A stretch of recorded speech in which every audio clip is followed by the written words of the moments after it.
श्री गणेशाय नमः। माघ मास कृष्ण पक्ष की षटतिला एकादशी का महात्म।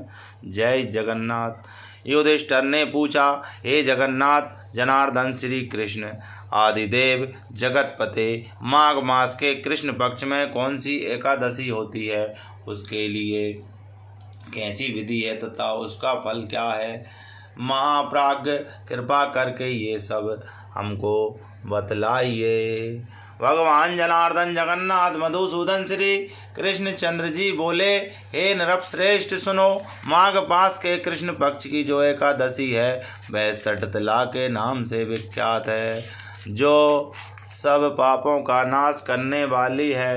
अब तुम षटतिला के पापहारिणी कथा सुनो, जिसे मुनि श्रेष्ठ पुलस्त्य ने दालभ्य जी से कहा था। दालभ्य जी ने पूछा, हे ब्राह्मण नृपश्रेष्ठ मुनि श्रेष्ठ पुलस्त्य जी, मृत्युलोक में आए हुए प्राणी प्रायः पाप कर्म करते हैं, उन्हें नरक में ना जाना पड़े, इसीलिए कौन सा उपाय है बताने की कृपा कीजिए।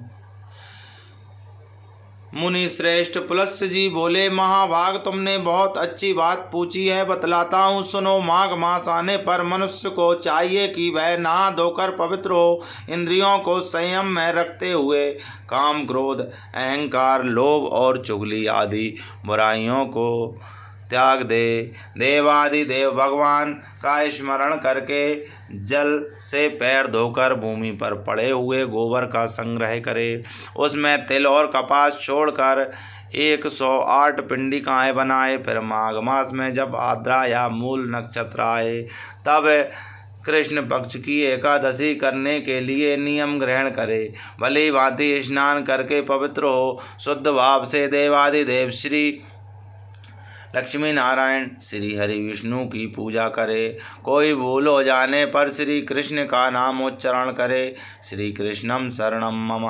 रात को जागरण और होम करे। चंदन अर्गजा कपूर नैवेद्य आदि सामग्रियों से शंख चक्र और गदा धारण करने वाले देव देवेश्वर श्री पद्मनाभ श्री हरि की पूजा करे। तत्पश्चात भगवान का स्मरण करके बारंबार श्री कृष्ण नाम का उच्चारण करते हुए कुमड़े नरियल अथवा बिजौरे के फल से भगवान को विधि पूर्वक पूजन कर अर्घ दे। अन्य सब सामग्रियों के अभाव में 100 सुपारियों के द्वारा भी पूजन और अर्घ दान किए जा सकते हैं। अर्घ का मंत्र इस प्रकार है। कृष्ण कृष्ण कृपालो स्तम गति नाम गतिर्भव संसारावर्णम मग्नानां प्रसीद पुरुषोत्तम। नमस्ते पुंडरीकाक्ष नमस्ते विश्वभावन सुब्रह्मण्यम नमस्ते अस्तु महापुरुष पूर्वज। ग्राणार्घं मया दत्तं लक्ष्म्या स जगतपते। सच्चिदानंद स्वरूप श्री कृष्ण आप बड़े दयालु हैं, हम आश्रयहीन जीवों के आप आश्रय दाता होइए। पुरुषोत्तम हम संसार समुद्र में डूब रहे हैं, आप हम पर प्रसन्न होइए। हे कमल नयन आपको बारंबार नमस्कार है। विश्वभावन आपको नमस्कार है। सुब्रमण्यम आपको नमस्कार है। महापुरुष सबके पूर्वज जगन्नाथ जनार्दन आपको बारंबार नमस्कार है। जगतपते आप लक्ष्मी जी के साथ मेरा दिया हुआ अर्घ स्वीकार करें।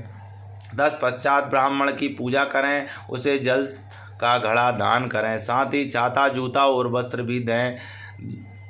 दान करते समय ऐसा कहें, इस दान के द्वारा भगवान मधुसूदन जनार्दन जगन्नाथ श्री कृष्ण मुझ पर प्रसन्न हो। अपनी शक्ति के अनुसार श्रेष्ठ ब्राह्मण को काली गौदान करें। द्विज श्रेष्ठ विद्वान पुरुष को चाहिए कि वह तिल से भरा हुआ पात्र भी दान करे। उन तिलों के बोने पर उनसे जितनी शाखाएं पैदा हो सकती हैं उतने 1000 वर्षों तक वह स्वर्गलोक में प्रतिष्ठित होता है। तिल से स्नान करें, तिल का उपटन लगाएं, तिल से होम करें, तिल मिलाया हुआ जल पिएं, तिल का दान करें और तिल का भोजन के काम लें। इस प्रकार 6 कामों में तिल का उपयोग करने से यह एकादशी षट तिला एकादशी कहलाती है, जो सब पापों का नाश करने वाली है। बोलो लक्ष्मी नारायण भगवान की जय, वहाँ के बिहारी लाल की जय, जगत के पालनहार जगन्नाथ भगवान की जय। जय श्री राधे, जय श्री राधे, जय श्री राधे श्याम।